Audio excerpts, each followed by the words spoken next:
ಕಾಂಗ್ರೆಸ್ನ ಎಲ್ಲ ಬೆಳವಣಿಗೆಗಳ ಮಧ್ಯೆ ಹಾಲಿ ಡಿಸಿಎಂ ಡಿಕೆ ಶಿವಕುಮಾರ್ ಮುಂದೆ ಸಿಎಂ ಆಗ್ತಾರೆ ಅನ್ನೋ ವಿಷಯವಾಗಿ ಮಾದಪ್ಪನ ಆಣೆ ಮಾಡಿ ರಾಮನಗರ ಕಾಂಗ್ರೆಸ್ ಶಾಸಕ ಇಕ್ಬಾಲ್ ಹುಸೇನ್ ಹೇಳಿಕೆ ಕೊಟ್ಟಿದ್ದಾರೆ. ಇದಕ್ಕೆ ಬಿಜೆಪಿ ನಾಯಕ ಬಿಸಿ ಪಾಟೀಲ್ ಕೂಡ ದನಿಗೂಡಿಸಿದ್ದಾರೆ. ಆದಷ್ಟು ಬೇಗ ಸಿಎಂ ಆಗಬೇಕು, ದೇವರ ಪ್ರಾರ್ಥನೆ ಮಾಡ್ತೀನಿ ಅಂತ ಹೇಳಿದ್ದಾರೆ. ಆದ್ರೆ ಯತ್ನಾಳ ಜನ ಸಾಯ್ತಾ ಇರೋದು ಒಂದು ಕಡೆ, ಇಲ್ಲಿ ಇವ್ರದ್ದು ಬರೀ ಇದೇ ಆಯ್ತು. ನಮ್ಮ ಮನೇಲಿ ಹಣ ಬಿದ್ದಿದ್ರೆ ಏನೀಗ, ನಿಮ್ಮ ಮನೆಯಲ್ಲಿ ಇದು ಕೇಸರಿ ಬಾತ್ ಮಾಡೋದು ಹೆಂಗೆ ಅಂತ ಯೋಚನೆ ಮಾಡಪ್ಪ ನೀನು. ಇಕ್ಬಾಲ್ ಹುಸೇನ್ ಮಾಡೋದಾದ್ರೆ ಮಾಡ್ತಾರೆ. ಬಾಯಿ ಮುಚ್ಕೊಂಡು ಬಿದ್ದಿರಕ್ಕೆ ಏನು ನಿಮ್ಗಳಿಗೆ ರೋಗ ಇಲ್ಲ ಮನಗುವೆ? ಏನು ಕಾಯ್ತಾ ಕೂತಿದ್ದೀವಿ ನಾವಿಲ್ಲಿ? ನೀ ಕಾಯ್ತಿರ್ಬೋದಷ್ಟೇ, ಆಗಿಲ್ಲ ಅಂದ್ರೆ ಏನೋ ಆಗ್ಬಿಡುತ್ತೆ. ಸಾಯ್ತಾ ಇದ್ದಾರೆ ಇಲ್ಲಿ. ಹೋಗಿ ಹೇಳ್ರಿ ನಿಮ್ಮ ಹೈಕಮಾಂಡ್ಗೆ, ಬಂದು ಮೈಕ್ಗಳ ಮುಂದೆ ನಿಂತ್ಕೊಂಡು ಬುಡು ಬುಡು ಬುಡು ಬುಡು ಬುಡು ಬುಡು ಅಂತ ಮಾಡ್ತೀರಲ್ಲ, ಹೇಳ್ರಿ ನಿಮ್ಮ ಹೈಕಮಾಂಡ್ಗೆ ಹೋಗಿ, ಯೋಗ್ಯತೆ ಇದ್ದರೆ. ಇಲ್ಲಿ ಬಂದು ನಮ್ಮ ಮುಂದೆ ಹೇಳ್ಕೊಂಡೇನು ಉಪ್ಪಿಗೆ ಹಾಕೊಂಡು ನೆಕ್ಕಬೇಕಾದ್ನ? Go and tell your high command I say to make him tomorrow morning. Who has stopped you? ಬರೀ ಇದೇ ಆಗೋಯ್ತು ಯೋಗ್ಯತೆಗಳಿಗೆ. ಇದನ್ನೇ ಪುಂಗಿ ಊದೋ ಗಿರಾಕಿಗಳು ಅಂತ ಕರೆಯೋದು ನಾನು. ಎಸ್, ಇರಾನ್ ಪರಿಸ್ಥಿತಿ ಕ್ಷಣ ಕ್ಷಣಕ್ಕೂ ಬದಲಾಗ್ತಾ ಇದೆ. ಮೊನ್ನೆ ರಾತ್ರಿ ಪರಮಾಣು ಕೇಂದ್ರಗಳ ಮೇಲೆ, ಸಂಸ್ಕರಿಸುವ ಕೇಂದ್ರಗಳ ಮೇಲೆ ಅಮೆರಿಕ ದಾಳಿಯನ್ನು ಮಾಡಿತ್ತು. ಬೆನ್ನಲ್ಲೇ ಇಸ್ರೇಲ್ ಕೂಡ ಇವತ್ತು ತನ್ನ ದಾಳಿಗಳನ್ನು ಮುಂದುವರಿಸಿಕೊಂಡಿದೆ. ಆತ ಇರಾನ್ ಕೂಡ ಇಸ್ರೇಲ್ ಮೇಲೆ ತನ್ನ ದಾಳಿಯನ್ನು ಮುಂದುವರಿಸಿದೆ. ಒಬ್ಬರ ಮೇಲೆ ಒಬ್ಬೊಬ್ಬರು ಹಾಕೋತಾ ಇದ್ದಾರೆ. ಆಯಾ ಪ್ರದೇಶಗಳಲ್ಲಿ ಅವರವರಿಗೆ ಶಕ್ತಿ ಇರೋ ಪ್ರಕಾರದಲ್ಲಿ ಮಾಡ್ತಿದ್ದಾರೆ. ಅಮೆರಿಕ ರಾಯಭಾರಿ ತಮ್ಮ ಮಿಲಿಟರಿ ಕ್ರಮವನ್ನು ಸಮರ್ಥಿಸ್ಕೊಂಡಿದ್ದಾರೆ ವಿಶ್ವಸಂಸ್ಥೆ ಭದ್ರತಾ ಮಂಡಳಿಯಲ್ಲಿ.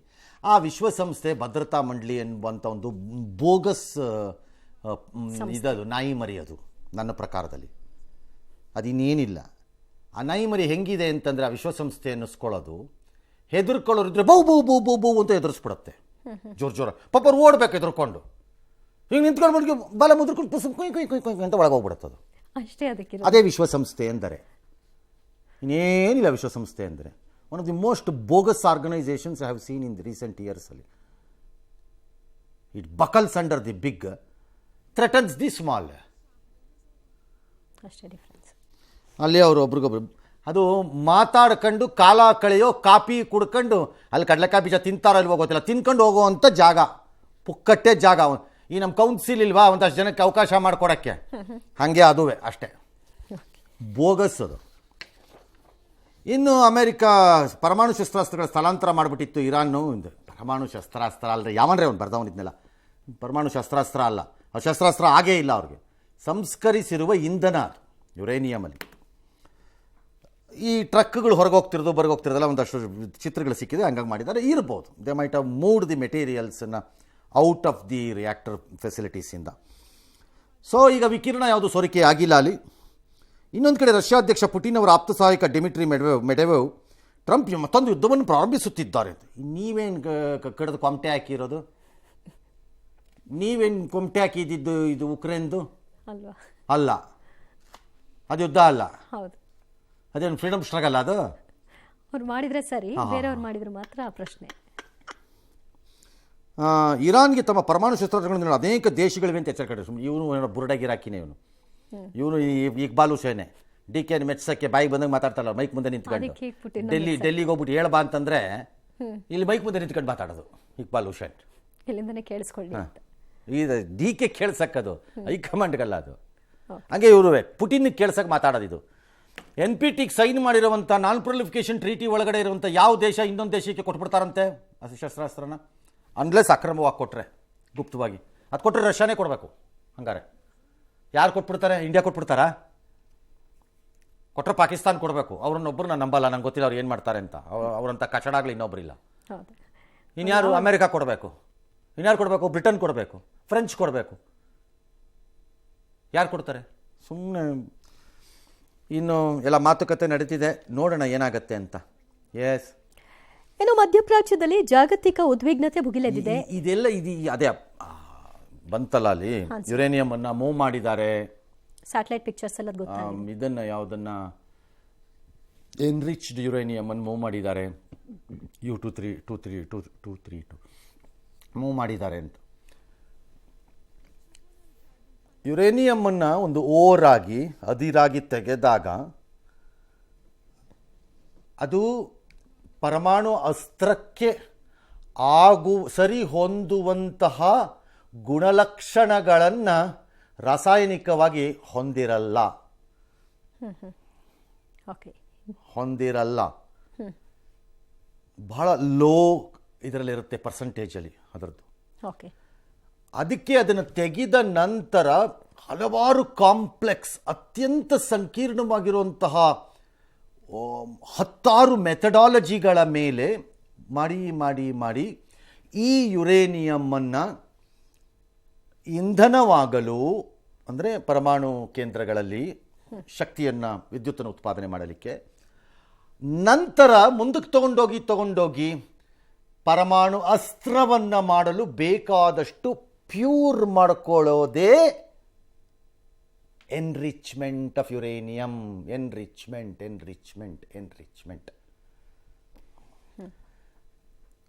60% ಇರಾನ್ ಮಾಡಿದೆ ಅಂತ ಹೇಳ್ತಿದ್ದಾರೆ ಈಗ.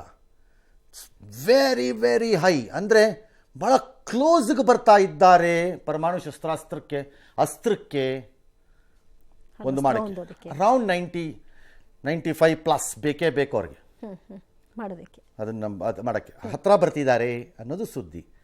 ಹಾಗಾಗಿ ಬಹುಶಃ ಈಗ 400 kg ಇದೆ ಇರಾನ್ ಹತ್ರ ಇಂಥದ್ದು ಅಂತ ಹೇಳ್ತಿದ್ದಾರೆ. 60% ಎನ್ರಿಚ್ ಆಗಿರೋದು ಅದು ಎಲ್ಲಿ ಎನ್ನೋದೇ ಪ್ರಶ್ನೆ. ಈಗ ಈ ಪ್ರಪಂಚದಲ್ಲಿ ಒಂದು ಭಯ ಇದೆ, ಪರಮಾಣು ಅಸ್ತ್ರವನ್ನು ಹೊಂದಿರುವ ದೇಶ ಅದನ್ನು ಬಳಸೋದು ಹಾಳಾಗಿ ಹೋಗಲಿ, ರೋಗ್ ಎಲಿಮೆಂಟ್ಗಳು ಅಂದರೆ ಕಚಡಗಳ ಕೈಗೆ ಆಕಸ್ಮಿಕವಾಗಿ ಅಡ್ಡಂಬಡ್ಡೆ ಬಾಂಬ್ ಸಿಕ್ಬಿಟ್ರೆ ಗತಿ ಏನು ಅಂತ ಅವರು ಏನು ಮಾಡ್ತಾರೆ.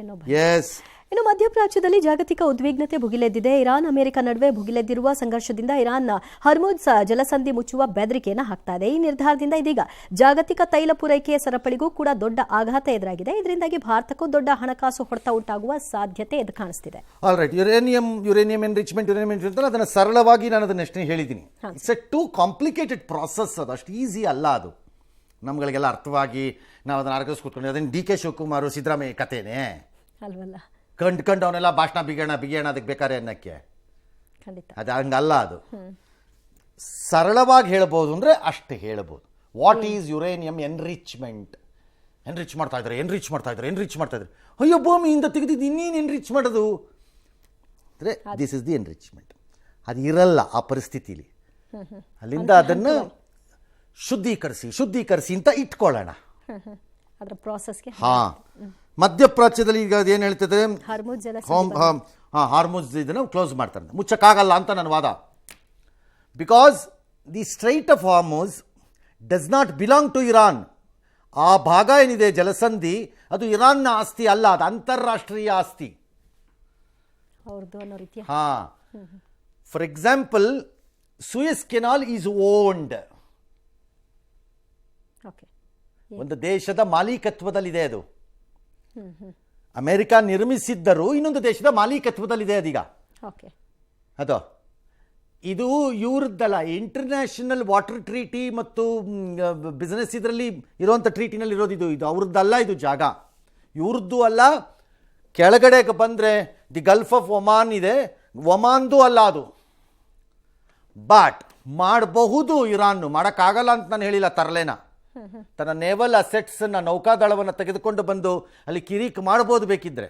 ಅಥವಾ ತಾನು ಸಾಕಿರುವಂತಹ ಮರಿಗಳೇನಿವೆ ಆ ಪ್ರಾಂತ್ಯದಲ್ಲಿ, which can be Houthis, which can be Hamas, can be Hezbollah or resistance force from Syria, ಅಲ್ಲಿಂದ ತಂದು ಅವುಗಳ ಕೈಗೆ ಏನೇನಾದ್ರು ತರಲೆ ಕೊಟ್ಬಿಟ್ಟು ಬಾಂಬ್ ಹಾಕ್ಸೋದು ಮಾಡೋದು ಎಲ್ಲ ಮಾಡ್ಬೋದೇನೋ.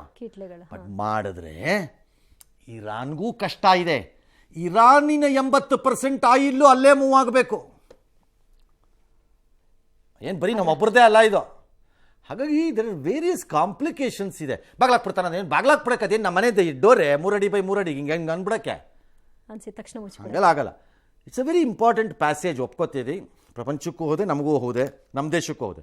ನಮ್ಮ ದೇಶದಲ್ಲಿ ಡೈವರ್ಸಿಫೈ ಮಾಡ್ಕೊಂಡಿದ್ದೀವಿ ಸಾಕಷ್ಟು. ನಾವು ಈ ತೈಲ ಉತ್ಪನ್ನಗಳನ್ನು ತೆಗೆದುಕೊಳ್ಳೋದಕ್ಕೆ ನಾವು ವೆನೆಜುಲನ್ ಆಯಿಲ್ಗೆ ಹೋಗಿದ್ದೀವಿ, ರಷ್ಯನ್ ಆಯಿಲ್ಗೆ ಹೋಗಿದ್ದೀವಿ, ಅಮೆರಿಕನ್ ಆಯಿಲ್ಗೆ ಹೋಗಿದ್ದೀವಿ.